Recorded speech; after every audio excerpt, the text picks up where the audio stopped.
Good morning, everyone. Thank you for joining me, or whatever you're tuning in. It may not be morning for you if this is an afternoon after recorded. Wanted to jump on this morning and talk about desserts and sweets and all of the yumminess that comes at weddings that we get to enjoy, and the couples get to enjoy. My name is Misty Coolidge, owner of Coolidge Family Farm, main mixologist, and Coolidge Chapel. And my name is Kim Chapman Dion from Kim Chapman Photography. And this is the one and only Martha Elk. Take it away. Introduce yourself, Martha. Hi, my name is Martha Elk. I own Hanami Cake Design. I do all custom sweets and cakes and designs, and I specialize in allergen-friendly baking. And I have been doing it for I've been baking for over a decade. I've owned my business since 2019, and it's been a whirlwind. It's been super exciting. I love every single season, all the different wonderful couples I get to work with, all the amazing vendors that I get to collaborate with, and it's been super, super fun. And I'm super excited to be here with you guys. Well, I know I've known you for years and you have been blowing up all over the place. You've attended many NACE gatherings, so thank you for that. Of course. And the most recent cake that you designed for a style shoot in Rhode Island was epic. But you are so talented. Where do you get your inspiration, and how do you begin to even do these cakes? Like, can you tell us your process? Sure. So there's plenty of places where I pull inspiration from. I started when I first started baking and started thinking about, kind of the whole baking process, I was living abroad in Japan.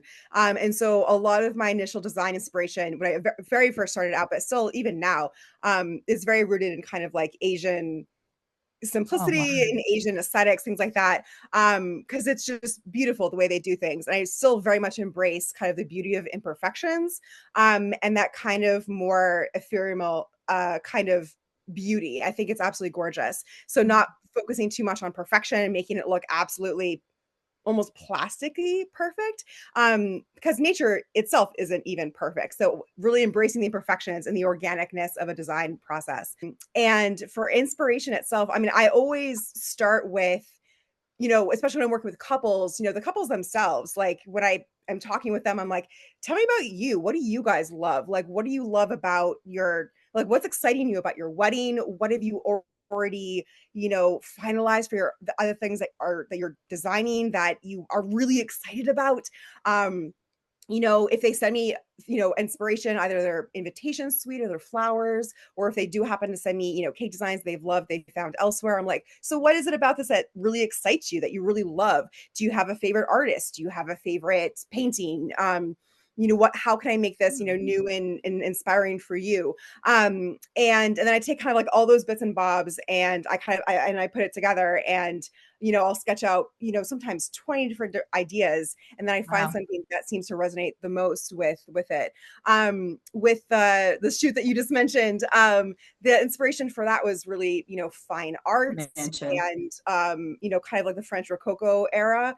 And so with that, there's so much to go from, because it's overwhelming, the kind of, everything that was going on with like architecture and art and everything. So I took a few like starting images, especially like, really art pieces that were really predominant, that have survived really well through, from the Rococo era to today. And then I use a lot of elements from the mansion itself, the beautiful painted ceilings and the grand foyer, and kind of honed in on those and, drew inspiration from that and made my cakes. Wow. It's all edible, like all that gold, everything is edible. Oh yeah. Oh, of course. Wow. Everything on my cakes, Yeah, even, I mean it has to be, but it doesn't look like it. even, oh, of course. So how far in advance do couples need to meet with you? How far in advance from their wedding date? A year Yeah. out? Can you do it the day before? No. Oh God, no, please. I guess. That'd be a I no. I always recommend, kind of as for best practice, I would recommend, 6 to 9 months ideally. Just Okay. because that gives you enough time that it's not hopefully the start of the wedding season when you need to reach out, because at that point I am a one-woman show. Everything is happening to We me. all Sometimes are. I'll pull in exactly. Sometimes, I do pull in people to help me, deliver or wash dishes for me, thank God. Or things like that. But I'm doing all my own admin. I'm doing all my consultations. Of course, I do all my own baking, all the designing, of course. And so, if I'm in the midst of my wedding season, I only have, 2 precious days for admin, and the rest is I'm a slave to the bakery. And so that really limits my availability to really dedicate time to my couples, to, really get into that creative process with them. And so the earlier that they can reach out with me, at least, then the more time that we can really explore all the fun possibilities for different unique flavor options for their cakes and sweets, and of course different beautiful designs for their cake. If of course, but I'm not necessarily the most standard cake designer out there. So it might be No. that other places can accommodate a shorter timeline, in which case 3 to 6 months might still be fine. But it definitely, is in your best interest, especially if cake and sweets are your priority and that's something you're really excited about for your wedding, to reach out in advance. So one, you can definitely get the person that you really want. If you find, someone online that like their style really resonates with you, that you really like the work that they've done, then that's someone that you really want to try and work with, because you know that they're going to be able to do really like the kind of style that you want at your wedding really well. Because not everyone will be able to do every design. You can't go up to like necessarily every cake designer and be like, I want this, and they'll be able to just like churn it But I out. feel like you could do anything. Like you are such a niche. I've never seen cakes like yours. Like you see the standard, like Kim Thank and I you. was like all the weddings we do, we see naked cakes, we see white birch cakes. I've seen whoopie Sure. pie cakes, like super Right. simple, nothing crazy. People I feel like people don't want to spend at least a lot of couples I deal with, just that's just not a priority for them. So they'll Right. get like a little 6-inch cutting cake, and then they'll Right. have fun with the rest of the dessert bar. Sure. So I feel like that's pretty common nowadays. But Right. so you're niche, like you are unique, you're different. If couples looking for something like wow factor, where people are gonna just be Yes. drawn to that cake and be like, that is Yes. art. Yeah. Yes. But I can tell that you are so passionate about what you do, and that makes all the difference. I mean, you're Yeah. excited to learn the couple's story and the elements that you need to incorporate into the cake. I can tell you're just so into your job, and that makes all the difference. Oh, for Mhm. sure. Yeah. What about cost? Uh, like I know you have amazing cakes. Like what is something like that couples are gonna expect to spend with you?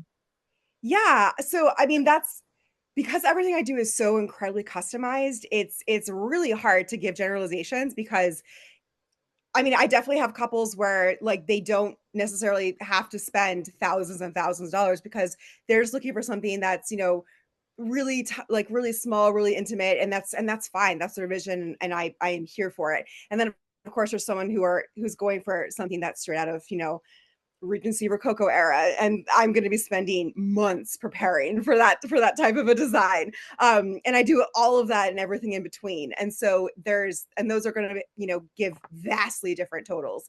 I always, as a starting place, I always say that, and this is of course on my website, just again for pure transparency, but Yeah. I usually give as like a starting estimate for what to expect as an investment with me, that if you have an average size wedding for like around 100 guests or so, to anticipate an average investment of around $3,000. That's That's not bad. usually pretty standard for what, Yeah. total will come to when it comes to unique flavors, custom designs, dessert bar. There's definitely been couples who have paid less than that. There's definitely been couples who have paid more than that. But it really comes down to, exactly what couples decide to get from me, because I'll, some couples will want, just really classic flavors, because that's what they know will make both them and their guests happy. And then some couples will have 3, 4, 5 tastings in order to like really Yeah. decide exactly what unique flavor they'll do. And Mhm. all of them are entirely custom. Like I'm not pulling from, standard flavors. Like they're like, okay, Martha, we found this one dessert that we had in New York City 10 years ago. We want you to try and recreate it. And I'm like, amazing. Tell me everything about it. And Love it. then I'm just tweaking exactly, matching the exact flavor profile as best as they can remember. Cause obviously I haven't tried it. But all they can tell me, like, it was Earl Grey and chocolate and orange. And I'm like, cool, amazing. So let's match, flavor profiles until we get as close to that as we can. Yeah. We had a caterer on, and he emphasized the fact that food is expensive. Oil, Yes. butter, eggs. Oh God. I mean, Eggs. you have to take that into consideration. It's a lot of money that we have to put into it, and time. Are there any new like trends or things happening in your dessert world that you can share of what's happening and what's fading out and what's coming in?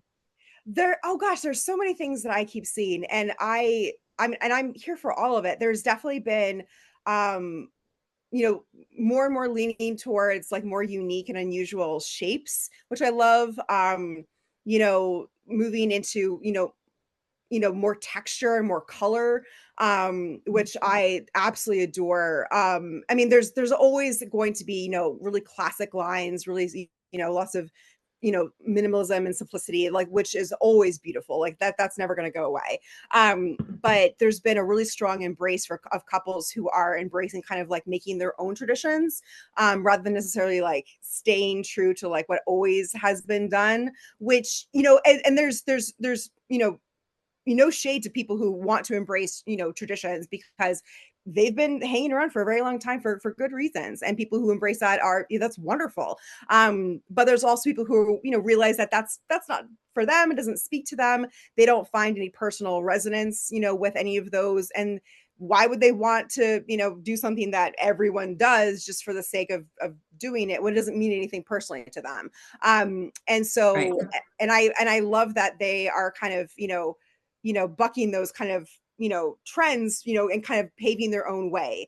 And so, and that can be something as, as easy as, not making a big deal when it comes to cutting their cake. So it's kind of like a private moment, while the party is still going on. So they don't have to like stop the flow of the party and the momentum that's already has been generated in this, amazing party and celebration. So they can kind of like go off for their own, cut their cake, but, eat it, enjoy it, and then join back in. Or, it's, I'm seeing a lot more of the private cake cuttings nowadays. Yeah, which is fun. And especially when there's, in a celebration when it's all about the couple and there's a lot of intense focus on them, sometimes it can be nice to find a private moment where they can kind of get away, take a bit of a break from that intense focus as well. And have a bit of a quiet moment to themselves to kind of with the photographer, to enjoy that exactly. bite. So, cut their cake, enjoy it like a little moment, get a bit of a sugar rush, and then I feel like as a guest, I feel like the guests, maybe especially the older guests, like the cake cutting. It because it kind of gives the reception a little structure, right? As opposed to just sitting around. I don't know. I can go either way, but I see the value in both, I guess. There's definitely value in both. And obviously when I'm long gone by the time the party actually gets started. So when it comes to that definitely is a question to like for the couples to chat over with their photographer, with their planner, to figure out what makes most sense for them. And of course their guests, because if they have a lot of their older, relatives and guests that, it might make sense for them to kind of like, maybe break up, their evening a little bit more to kind of like, include their older, guests to make sure that they're included, that they're, involved a bit more in those kinds of, elements of, a more traditional wedding, so they can still, take part and, enjoy those parts. I've seen people just do a lot of dessert bars, bring in a dessert truck, bring in ice cream, and then have a cake, but then do the other desserts in another fashion that's like fun and exciting, which is also really cool. I've also had a lot of couples not even cut their cake, have it on display, have it for pictures, and then bring it home. And my husband and I ate our cake on Sunday, sitting on our living room floor we dug in forks. We opened our gifts. We cut cake. We put frosting on each other's faces. We had coffee and Bailey's. we had coffee and Bailey's and opened our gifts and our cards and counted our cash. And it was just like a fun Sunday afternoon together Oh, to fun. reminisce about our day. So Sure. we never even cut our cake. We brought it home and Oh, enjoyed it on Yeah. Sunday. mhm. Yeah, And just that's definitely a fun way to going about it. And like there's the benefit of, I mean, having like really good conversations with, you know, your cake designer, like, and everyone is you can really dive into like, okay, so what do you want out of your cake? yeah. Like what, like like if you love the idea of a statement cake for people to take photos of, to have that moment of like when people walk in, they're like, oh my God, look at the cake. You know, you can have a gorgeous statement cake, but you don't have to cut it. It doesn't have to be real. Like that's, I mean, that's what I do Yes. for styled shoots. Like inside it's a dummy cake because That's a I'm not great going, idea. If a couple well, doesn't because like cake, get a dummy cake for your wedding. That is yeah, because genius. exactly, because I can work on that for months over the course of my season, and then as opposed to having to, of course, having a very short limited time to work on, of course, a fresh cake. And then it'll be there for photos. It'll be there for, I can deliver that at 8 a.m. and it's not going to come to any damage. I was just going And to ask it'll look you. gorgeous for the entire evening. It's going to be amazing. And then of course there can be a small sheet cake in the back, small kitchen cake that can be cut up for, you know, however many portions you think of your guests will actually enjoy cake.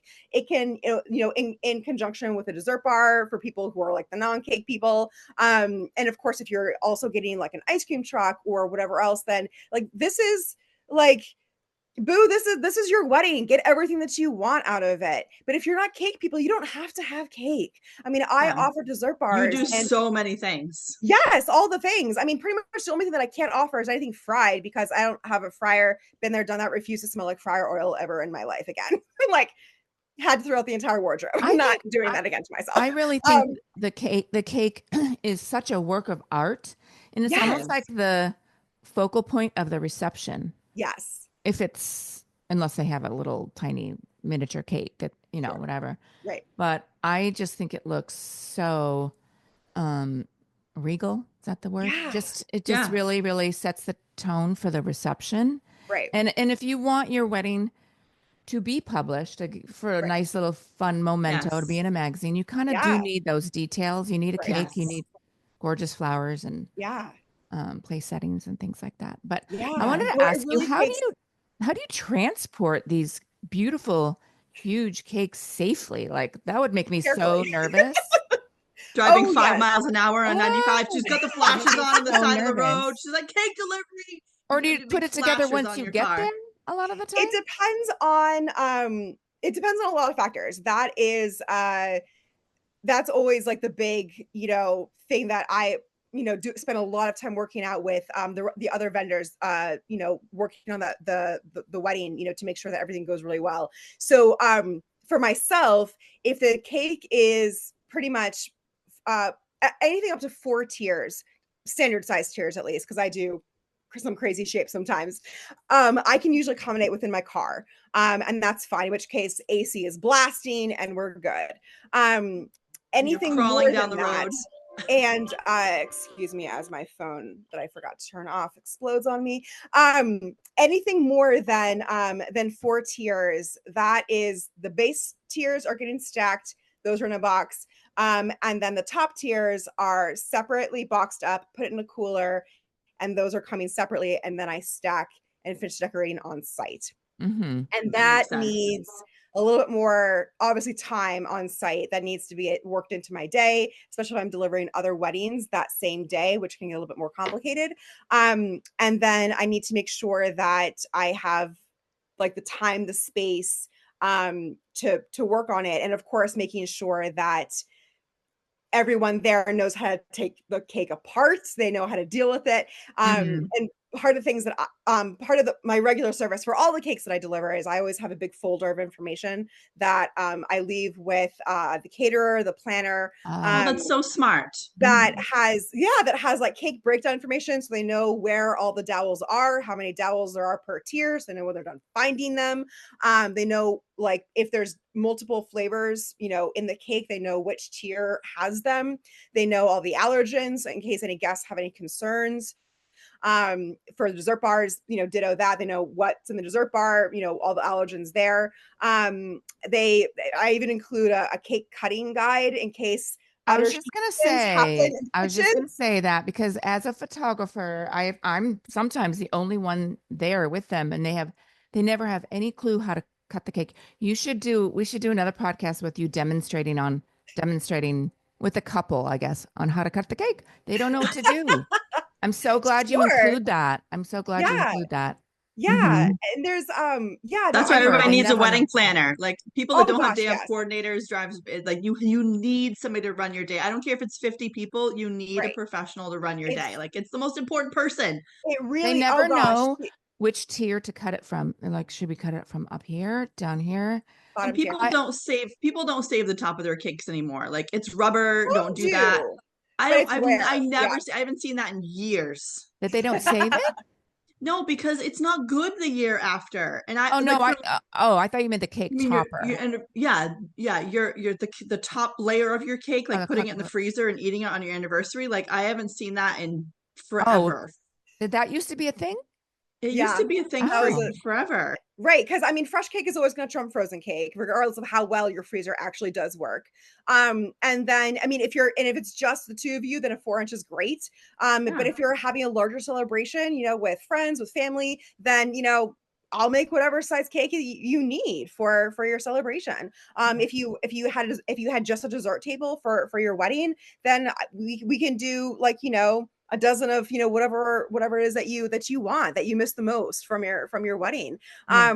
But no, I'm here for whatever people are keen for their first year anniversary, because Love that's that. the big, like, everyone's like, oh my god, I'm remembering it. So yeah, no, I've got a couple couples who are reaching out from spring of last year who are like, Martha, it's time. And I'm like, what you want? I'm so Oh my God, excited. Martha, So I it's love wonderful. your energy. I love your She's enthusiasm. gonna jump through the screen It's any moment. it is priceless, which is why you're so good. Which is why. Mhm. It's How did you get started doing all of this, Martha? And how'd you get your name? It's a good question. it's actually Well, kind no, I of asked how she got started. Both. All right, you can answer they both both questions at they once. go together, so good timing on that. So I was living abroad. I was living in Japan. I fell into this quite unexpectedly because I was living abroad thinking I was going to be a translator. And Oh, interesting. Translator, yeah, cake that maker, was the same thing. original life goal for me. I went to school, I studied abroad in high school, in college, and then after, when I graduated college, and it was a very bad time in this country to be finding any sort of job, I went back to Japan to work because Oh, I actually could find a job that actually would help me pay my student loan bills. And all with the intention of me being a translator, because that was what I thought I right. was going to be doing. Turns out, when I actually got some real life experience in translation, as opposed to just like thought experiments in a classroom, it wasn't that fun. And I was like, oh shit. And so that kind of Sucks. That right. happens. So That that happens. kind of really threw me for a loop. I was like, I've been planning for this for like 10 years. Now what? So while I was living abroad, with working, the area of Japan that I was working was really rural, and all the other expats living in the area were not very good in Japanese, unlike me. And so we all got together on a very regular basis, mostly for support.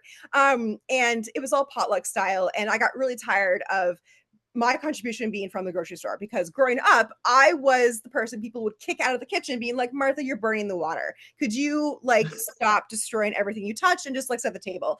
And so I grew up having this knowledge that I couldn't cook, which I also still can't really cook very well. But my sole expertise growing up the entire time was like box made brownies. That was the only thing that I could cook. And now you can that I bake could like a bake well. badass. Right, which is hilarious. So finally, I had, again, living in Japan, I had maybe for the first time and last time ever in my life, I had lots of disposable income and lots of free time.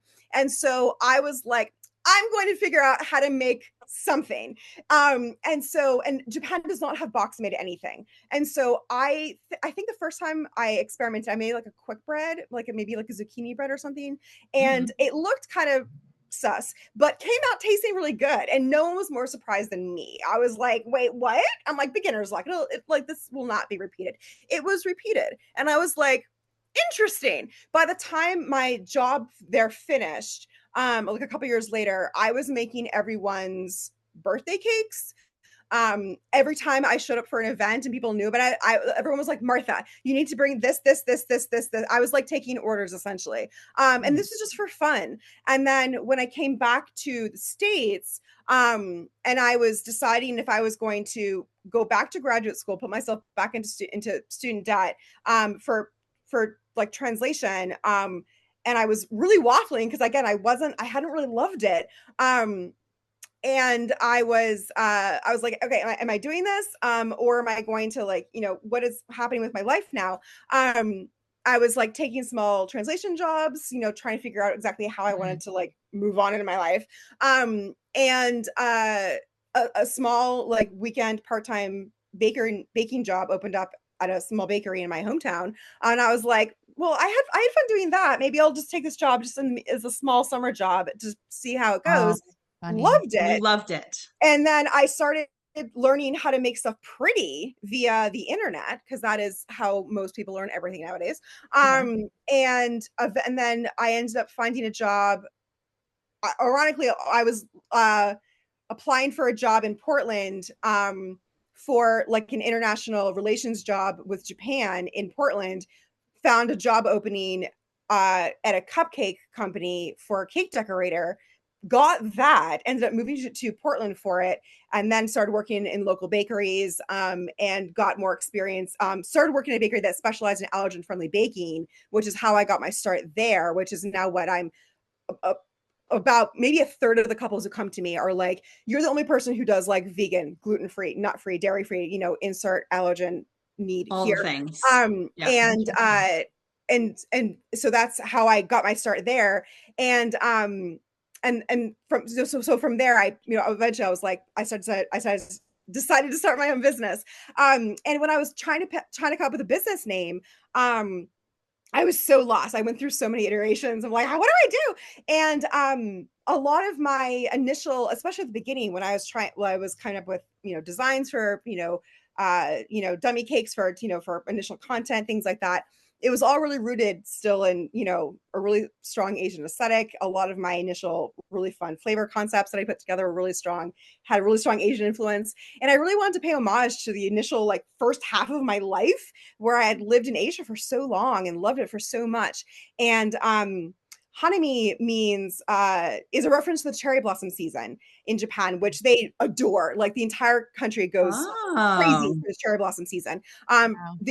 Japan they're all workaholics. They don't stop for anything, but the entire country pretty much goes on a 2-week vacation when the cherry blossom season that's funny. through. Wow. And cherry blossoms they go crazy for it. They absolutely adore it. They have news broadcasts to find out when peak bloom will be in your area. And like our leaf season. Yes, exactly. And so they go crazy for it. And Hanami, the way that you appreciate it, like Hanami is like, cherry blossom viewing. That's like what it means. And the way that you do that is you go out, you find a beautifully blooming tree, and you have essentially a picnic underneath it. And you watch all the beautifully blooming, trees, and you watch all like the scattering petals, and it's just gorgeous. And it's this overall appreciation of nature and the transience of it, because it's gone so quick. If you have too strong of a wind or if it rains, they're ruined, they're gone. And so it's this appreciation for nature, taking the time to appreciate it, despite its how transient it is, how quick it's gone. And considering that I do these really intricate, really beautiful, cakes and, edible works of art that are meant to be eaten, that are meant to be, only enjoyed for a short period of time, I figured that admired, like the cherry blossom. Yeah. So I figured that was really good, match for what I do and the work that I do, but also really good kind of homage to my previous life, living for so amazing. And also, of course, where still the basis of my aesthetic comes from. So it all kind of together. So yeah. So you speak Japanese? I do. It's been a while since I've spoken it. I've never known anyone that's ever been able to speak Japanese. Yeah, I was fluent for up until about 10 years ago. Has there ever been a cake disaster? Like I've been at a wedding before where the cake is just melted and fallen over, like literally on the floor. You ever Oh have wow. anything like that? I Yeah, haven't on a really had hot day in a tent. yes, there definitely has been some interesting moments for sure. I've definitely had some delivery disasters where I delivered the cake or I was, driving to the venue, came around a turn and there was a bicyclist suddenly in the middle of my lane and I had to slam the brakes on. Which is why of course I always carry a cake kit with me to fix Fix if you anything have like to. that. Yeah. Which so far I've always been able to fix any cake that I have delivered. I definitely have had times where I have showed up at the venue and there was a change that was not communicated to me. The most memorable of which was the AC at the venue broke and they Mhm. changed it to an outdoor pavilion for the Oh reception no. on a 95-degree day and they didn't tell me. Yeah. And so I showed up at 11 a.m. with a 6-tiered cake, Oh my anticipating God. anticipating an indoor AC regulated room, which large cakes take up to 6 hours to come up to room temperature before you want to eat and enjoy them. And I was going to need like 2 hours to finish stacking and decorating this massive cake. And outdoor pavilion, 95-degree days. There was no AC. Whoops, cat bomb. Sorry about that. That's Um, okay. We love cat um, bombs and dog bombs. and and there was nothing else to be done except that. Oh, and the pavilion had cobblestones. Oh So geez. Ooh. I had to when I showed up, there was nothing prepared. Like the cake table didn't there were no linens on tables. So I had to set up in the back, like where the caterers normally would be, on one of their prep benches. And then they wanted me to then transfer this massive cake to one of No. their tables and roll it out on the No. cobblestones. Not And I was happening. like, Nope. ma'am, do you did Wow. you read any of the emails I sent you about this cake? She had not. Was there a So plant or? anyways, we ended up lifting everything with like 3 people onto the table and then lifting the entire table up and out. Mhm. And it was not a we did the best we could, which is kind of all that Yeah. which could All be you done. can do with that. Yeah, it was all that kind of could be done. And I mean, luckily I had a great assistant with me that year helping me out. And Yeah, it is what it is. it is what it is. Sometimes there's only so much that we can be all done. I we did have one situation couple years back now where the top tier melted in the sun under a tent, again, super hot day. And they had to kind of remove it it was right before the reception, like they were coming for the reception. And because that happened, I now change how I finish. I finish my cakes just to make it a little bit more heat resistant because every summer keeps getting hotter. And Well, for like 3 days. I know it's crazy. And so We have no here's hot my days. I know. And so here's my eternal wish that more venues will have AC options. Not obviously, of course, recognizing that's a massive investment for venues, especially older ones that have really Well, big in barns, you can't do that for Right. barns. I definitely understand that is very challenging, but it will or be just necessary. if you have a tent wedding and you don't have AC, you can't Can't get a have a 6-tier big, cake. huge Right. cake. Right. Which is Yeah. so also after that that incident a couple years back, I also added to my intake form, is your reception indoor outdoors? Is there AC? Like Yes, some more really questions I important. started asking just to make sure that I can, properly ensure that I have all the proper information from the get-go, not just like once I start talking logistics, The like more where you is the learn. reception? Yeah, Yes, my exactly. Where bar you go. questionnaire changes Yeah. every year because I Oh learn yeah. something new and it is Every very single year. thorough. It's 2 pages. Yeah. It has all the questions. Yes, Yeah. every single question, because I want to make sure that, it's not just, I mean, obviously I can only guarantee it's going to look perfect, once it's set up and I leave, because especially with outdoor settings, so many things can happen. Like a fly can fly into the buttercream and it's going to get stuck there. Like, My favorite is kids that go like this. oh God, the thought of that is traumatizing to me. You just turn the cake a little bit. It's fun. No, honestly. But No fingers here. I also started learning to ask where in the room the cake table is planned to be, because most floor plans tend to have the cake, off to the side so no one will run into it. Except for one place I showed up thinking that was going to be the plan, because I made the assumption. I think it was my second year in business. And then I showed up and it was in the middle of the room. Oh Lord. Just The to begin absolute with? middle of the room. And so now I make sure that my cake is decorated on there. Essentially, there are no bad sides. There is no back to any of the cakes that I design, because just in case they either move it out from the side to the middle of the room where it's like to be cut if they're making like a big production. And you always want to have that rotating factor that you can Also turn that. it if you want to. Just in case someone decides to like take a swipe of buttercream, they can turn it. And I mean, obviously, if there's like a monogram where it's a very clear intended front, it'll be a little tweaked from that. But otherwise, there's not going to be like stems, visible from the back, for example, if there's florals, or it can still be viewed from all angles and still be beautiful, essentially. I've had a lot of all that you learn. Many times they wheel the cake out to the dance floor. Yeah. That scares me too.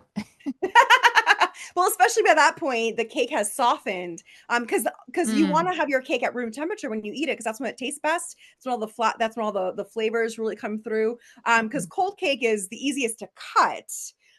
But in terms of like having neat cuts, but if you eat cold cake, it's not going to taste. You're not going to get all the flavors to come through, especially if it's a butter-based cake. Wow, all this knowledge is crazy. Like, you get what you pay for. Someone just starting out is not going to know any of this stuff, really. Yeah, your experience and what you do for cakes is just mind-blowing to me. I'm like, what? That can't, how is that real? So it's really I appreciate fascinating to listen to you. I appreciate your talents. I don't, my venue is more budget friendly, so I don't have a lot of people that want to spend a ton of money on cake. So I never get to see your work, unfortunately. But I cherish it from afar. And of course, if anybody wants your artistic talents, then I direct them your way, because you're amazing. I'm super excited that you guys are doing this. I love being able to talk more. Share your love. And it's always super fun. I feel like this is just like barely skimming the surface of what could be talked about. I feel like every vendor we could talk for hours, but the attention span of an actual couple watching a video is about 15 minutes. So we'd like to get the bulk at the beginning. Sure. So yeah, no worries. But yeah, I mean, I could easily talk for hours about any of it, but also that's just me. Definitely, I tend to go into wormholes about anything, especially when I want to learn about stuff. But that also is how I work. So, but yeah, but yeah, if you guys want to do part 2, I am here for you. I love that. Thank you so much. Of course. This is super fun. Happy to have answered all your questions. Fun. It's very fun. We learned so much from everybody. Seriously. That's cool. Like, I've been doing this for 22 years and I'm still learning. Like, of course. I've been enjoying doing this podcast for sure. Good. But thank you so much for being a part of us today. I am Misty Coolidge Family Farm, main mixologist in Coolidge Chapel. I'm Kim Chapman Dion, Kim Chapman Photography. And you are? Yeah. Excellent. And I'm Martha Elk, Hanami Cake Design. Lovely to have you all. Hanami. I'm so bad at that name. Oh, you're fine. Don't worry. Everyone gets it wrong. Design. It's a Florida word. Why would I expect for you to get it right? I just call it Martha Elk's Cakes. Yes. Well, thank you so much. We appreciate you. We love your spirit and your passion for what you do. And it's been a pleasure having you on today. Thank you. It's been amazing. Thank you, honey. Here. Thank you again for having me. Thank you. So fun.